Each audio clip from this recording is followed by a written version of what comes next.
मुस्कुराना ठीक है, बहुत मुस्कुराना ठीक नहीं है। बहुत मुस्कुराना व्यंग हो जाता है। जैसे कोई आपके घर आवे, आप उसका वेलकम करिए, आइए आइए स्वागत है आप आ गए, स्वागतम स्वागतम, ये तो अच्छी बात। कोई आपके घर आवे और आप कहे आप भी आ गए, ये क्या है? नहीं आना था, आना नहीं था बताइए, आ ही गए आप, माने नहीं आता। इसका मतलब आना नहीं था, आप जबरदस्ती आए हैं। बहनें मिली, भगनी मिली, बहुत मुस्का था, लेकिन सती मैया ने देखा ही नहीं। मां मिल गई जहां मिल गया है। सती मैया ने कहा, मां मैं यज्ञ मंडप की परिक्रमा लगाना चाहती हूं। अनुमति लेकर सती मैया परिक्रमा लगाने गई, और परिक्रमा लगाते लगाते मंडप के भीतर दृष्टि गई। क्या देखा? सभी देवताओं का आवाहन किया गया है, छोड़ मेरे पति को। जिस यज्ञ में रुद्र का आवाहन न हो, वो यज्ञ हो ही नहीं सकता। मेरे पति का अपमान मेरे पिता के घर में। सती मैया का पूरा शरीर क्रोध में भड़क उठा। मां ने कहा, हे देवगण मुनिगण, इस मंडप के भीतर बैठकर आप में से जिसने जिसने भी मेरे पति की निंदा की है, अथवा जो बैठकर कान से श्रवण मात्र भी किया है, आप सभी लोगों को आज दंड मिलेगा, कोई नहीं बचने वाला।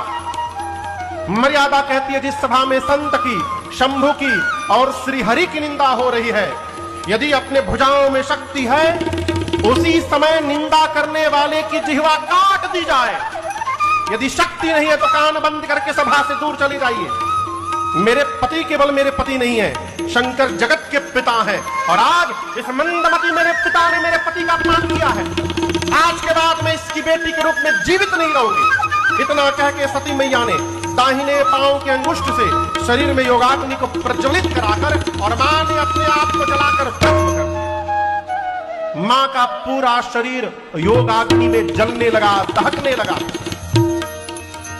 नारद जी को पता चला, नारद जी जाकर भगवान शंकर को बता दिए। बाबा को आवेश आया, भगवान शंकर जटा में से केश निकालकर धरती पर फेंक के वीरभद्र प्रकट हुए।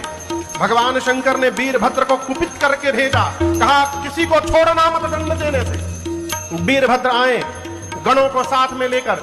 सबसे पहले जो यज्ञ के आचार्य बने थे, यज्ञाचार्य की दाढ़ी नोच दी। किसी देवता का हाथ तोड़ा गया, किसी का पांव तोड़ा गया, किसी का आंख फोड़ा गया, किसी का पीठ तोड़ा गया। दक्ष के, सती मैया के पिता दक्ष के सर को वीरभद्र ने हाथ से पकड़ा, घुमाया, धड़ से उखाड़ कर सिर और अग्नि कुंड में ले जाकर यज्ञ की मानो पूर्ण आहुति कर दी। ये बात अलग है कि बाद में शंकर भगवान को बुला करके यज्ञ की रक्षा कराई गई है। यज्ञ नारायण स्वरूप है ना।